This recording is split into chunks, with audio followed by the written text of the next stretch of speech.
with the Independence Institute for I think 13 years in different capacities. I'm glad to hear about the Bitcoin Society. I'm actually creating my own new Go Bankless system, and it's only for men over 50. And I'm putting all my cash into Viagra, cutting them into quarters, and then other men my age, we will do mutually beneficial exchange using quarters of Viagra. So, love it. Yeah, I think it's going to catch up. We got big time, right? Can we buy this now or later? I'm wondering. You can hedge. Yeah, you can hedge. Yeah. If you need it now, well, I'm really fucking sorry for you. I was here for the very first Liberty on the Rocks, and I was here when it actually was invented 9 years ago. And at the time, it was really interesting that Justin was just kind of this really fresh-faced, naive, energetic kid from New Jersey, and and today, 8 years later, he's a fresh-faced, naive, energetic kid from New Jersey.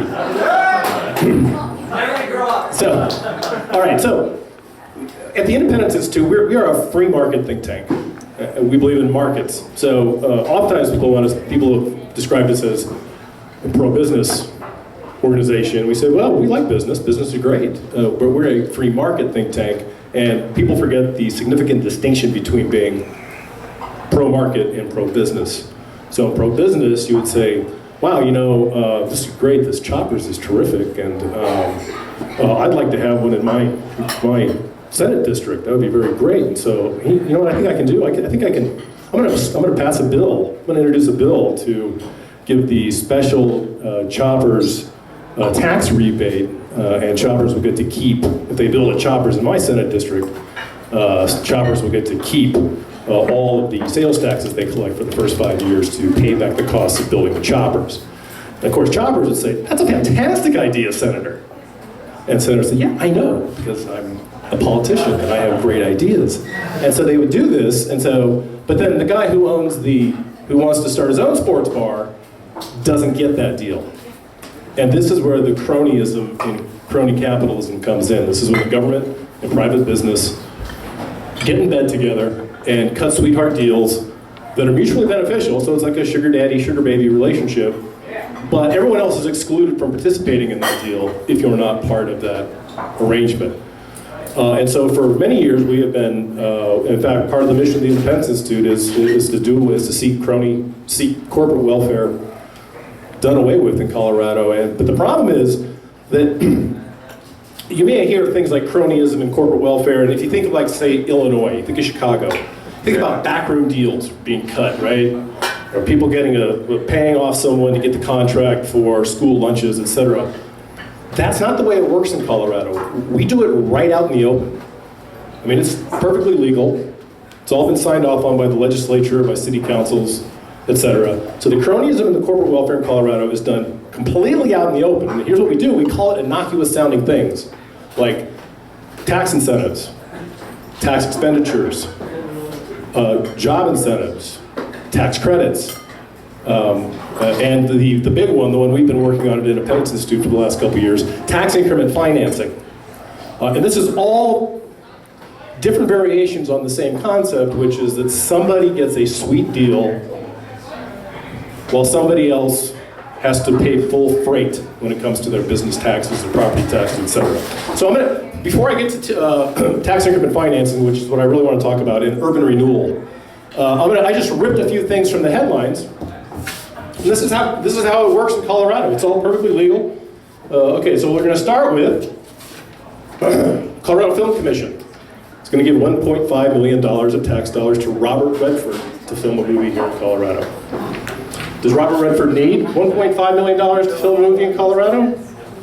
Maybe he does, maybe he doesn't. Does it really matter?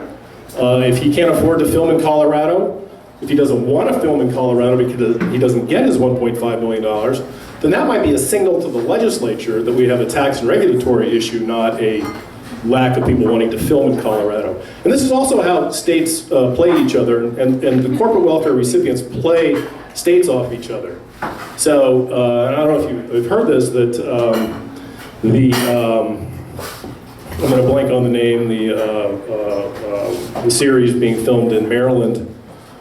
Maryland. The Wire. Well, no, it wasn't. I'm sorry, Richard.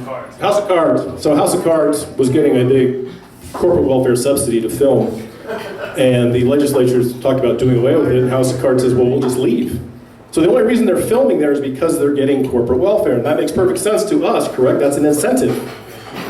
So if the incentive was to go away, then they would have to go film where it worked best for their needs and where they could afford and where the tax and regulatory burden allowed them to. So this is a pernicious form of corporate. In fact, Quentin Tarantino got $6 million to film The Hateful Eight here in Colorado, which is the biggest film incentive ever given out in Colorado. That much. Well, All in one rest. might not have. All right, so let's move on. That's Film Commission. So,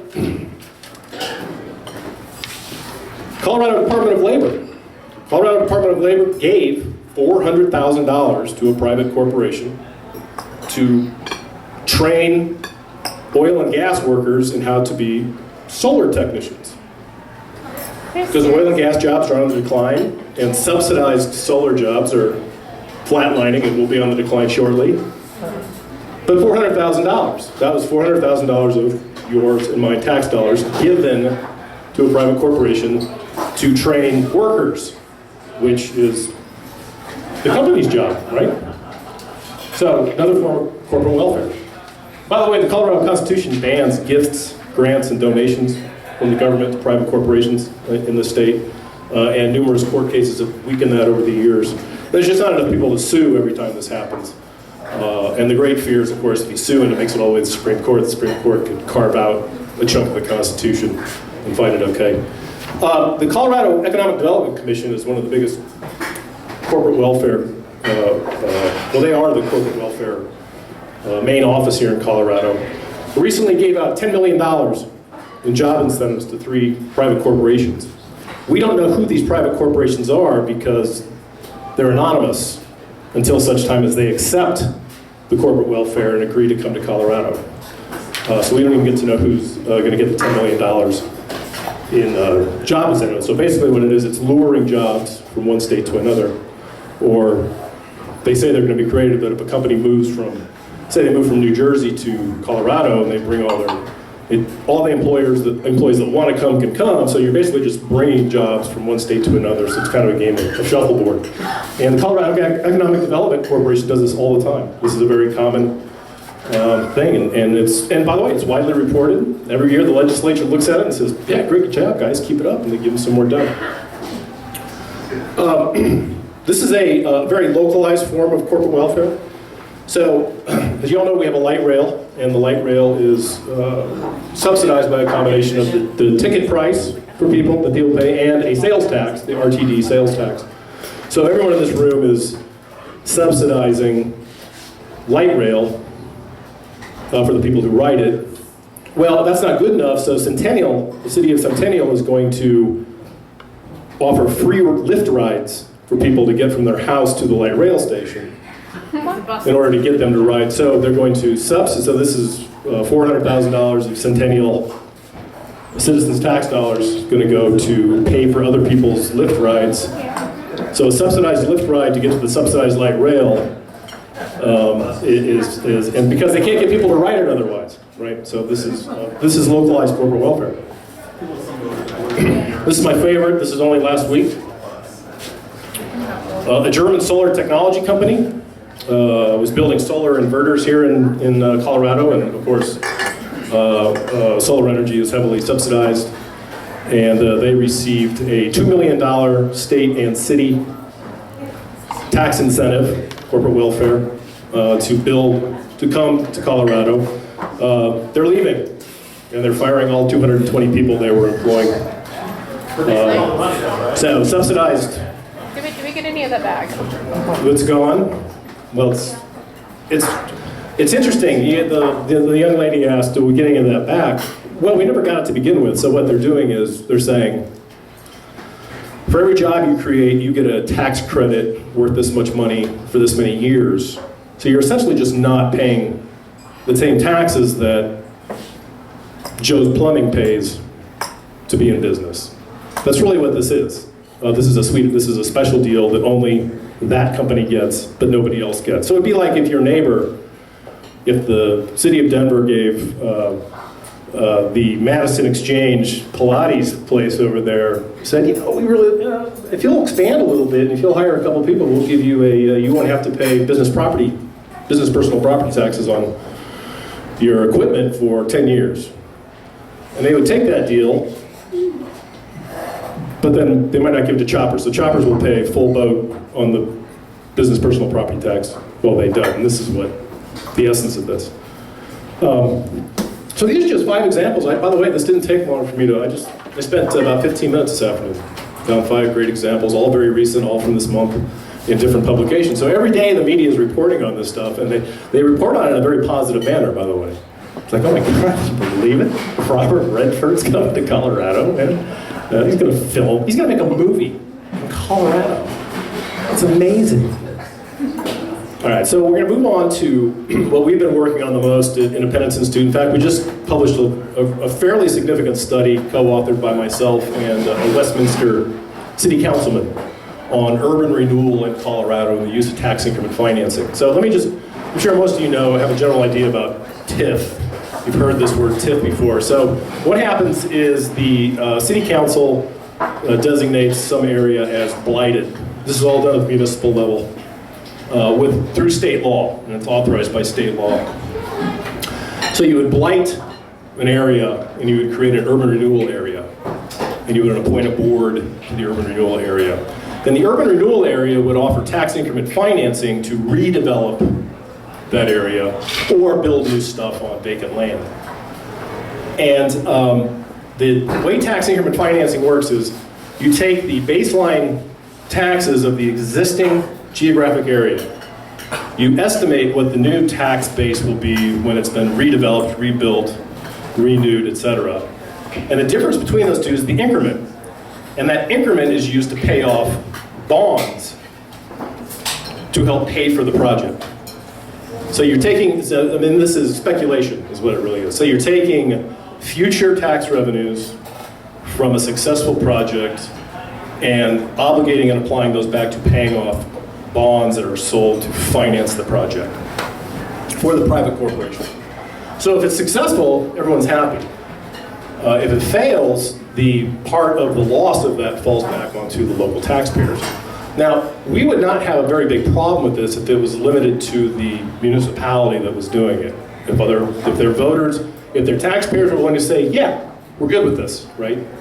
They don't need voter approval to do this. They have amazing authority under state statute to TIF.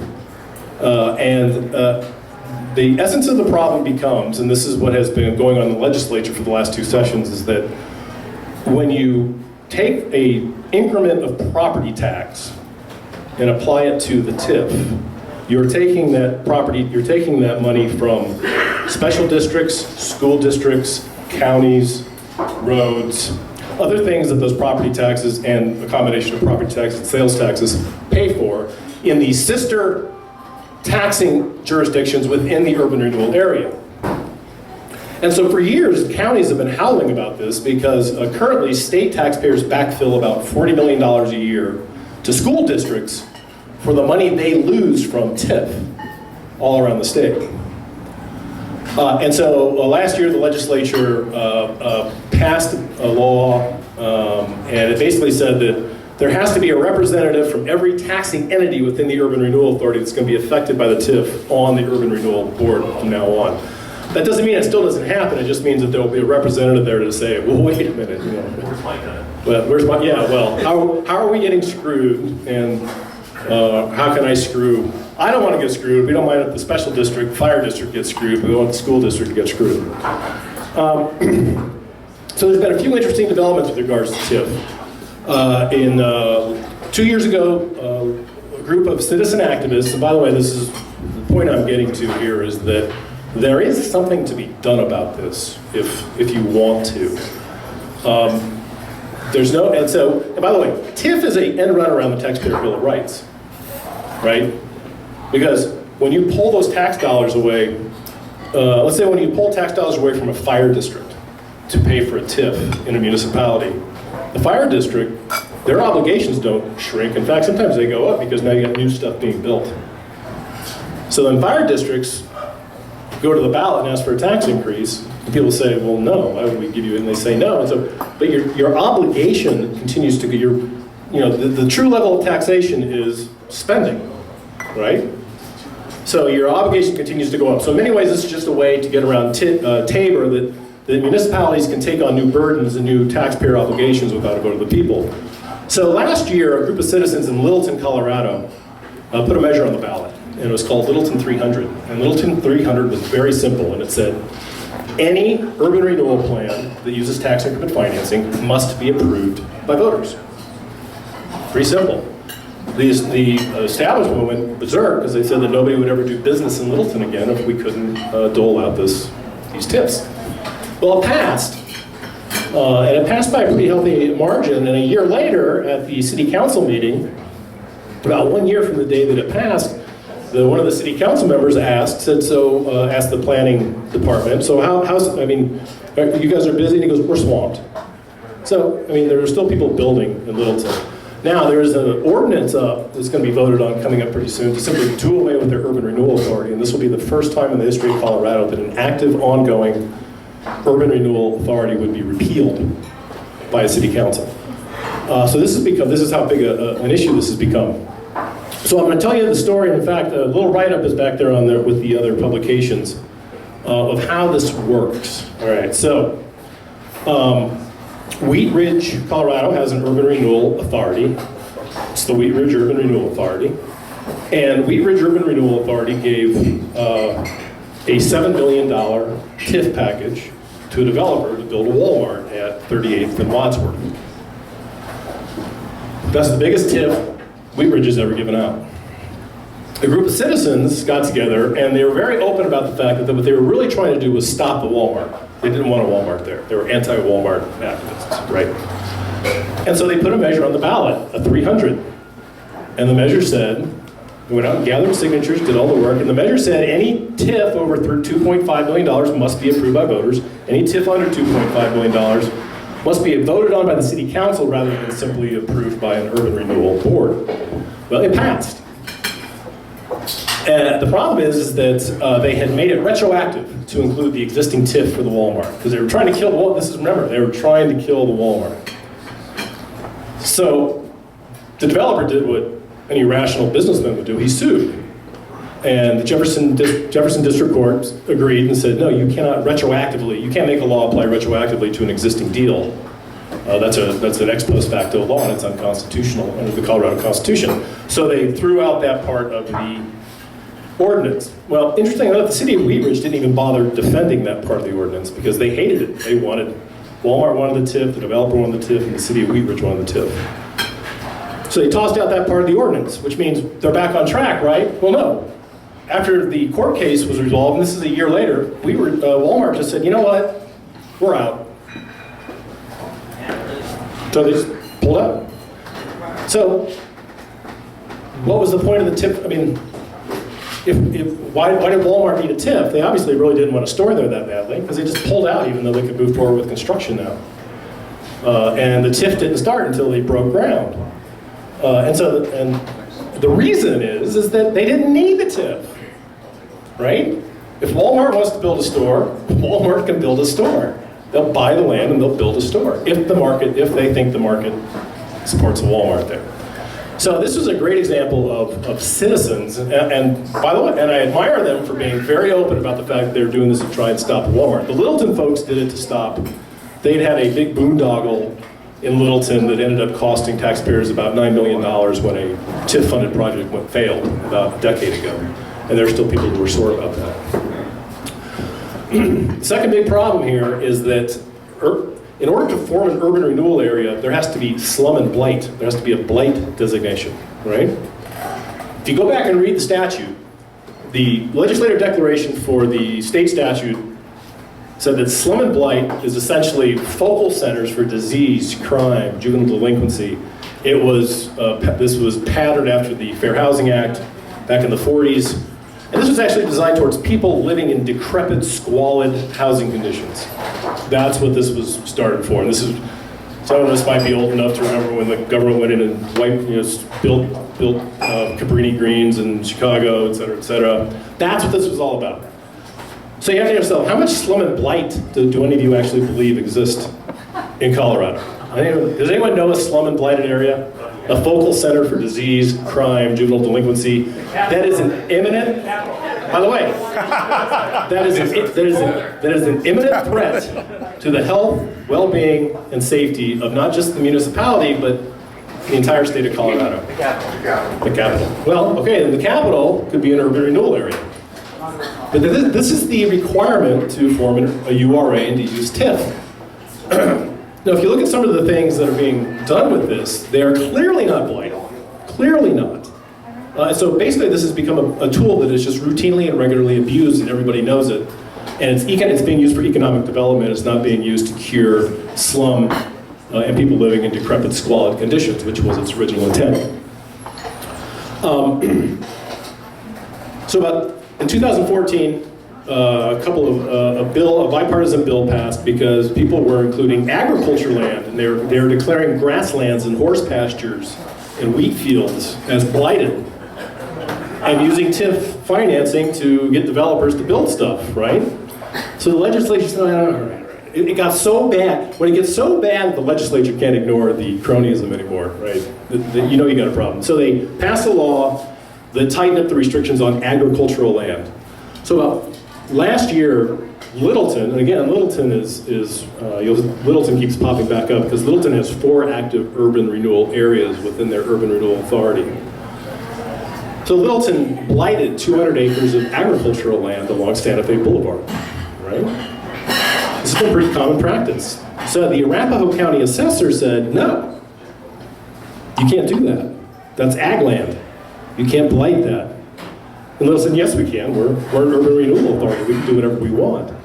So the county assessor sued Littleton and won because Littleton was in violation of the 2014 statute that says you can't blight ag land. So I'm going to wrap up here. This is how it happens. It happens legally, completely out in the open. We are not a state known for its corruption, not like a New Jersey or a Chicago. Right? It's overt, behind the doors corruption. We do it right out in the open, and we give it very innocuous. I love Jersey. Who? Someone defend. What? Jersey? Any other Jersey folks? Boo! You guys suck! You only stayed up to pay to actually leave. Can't make less. Jersey is awesome. I can't believe Chris Christie is not Trump's running mate. I can't. They're special. Anyway, so there's a movement afoot to start undoing this, and so here's what I'm going to ask of you. Just when you read stuff like this, remember you're not, because the way it gets covered, it makes it sound rosy, right? Holy cow, $10 million, and we're going to get 256 jobs out of this. Well, so the state will happily spend $100,000 to possibly create a new job, or to move one from another state. Well, how much does the private, would the private sector spend $100,000 to create a job? No, the private sector, wealth, prosperity, growth requires them to create jobs. Right? Nobody opens a business to create jobs, except the government. So there you go, crony capitalism, TIFs, URAs. I highly recommend if you're interested in TIF and URA, and if any of you, wherever you live, if you're interested in running a Measure 300, which will require voter approval for tax increment financing, people have been very receptive to this idea. And if you really want to piss off your city council and your city government, this is an ideal way to go about it. There is it's at independence.institute.org, and there's the paper's called The Untold Cost and Empty Promises and Untold Cost of Urban Renewal in Colorado. And I'll wrap it up.